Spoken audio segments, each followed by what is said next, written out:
How to fix iPhone and iPad personal hotspot not working. Hey everyone, welcome back. In this video, I will show you how to fix personal hotspot not working on your iPhone or iPad.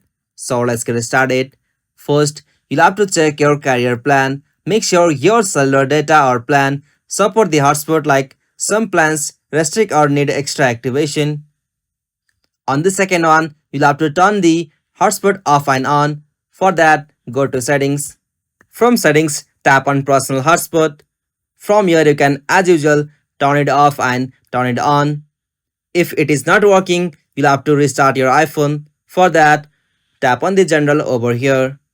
From general, you'll have to scroll down and tap on the option shutdown. After you shut down and turn it on again your iPhone, your problem should be fixed. If you are still facing that problem, you'll have to reset your network settings. For that, from the settings section again, tap on general. From general, you'll have to scroll down and tap on the option transfer or reset iPhone. From here, tap on reset. And from here, tap on reset network settings. From here, enter your iPhone passcode, and after you verify, you'll be able to reset the entire network settings on your iPhone.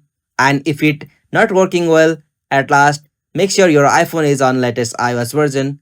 For that, from the settings section again, at the general, tap on software update. From here, make sure your iPhone or iPad is on latest iOS version. And that's it. These are the methods you can try to fix personal hotspot not working on your iPad or iPhone. If you found this video helpful, please don't forget to give a like and subscribe to our YouTube channel for more quick and short tutorial like this. Thanks for watching. Have a nice day.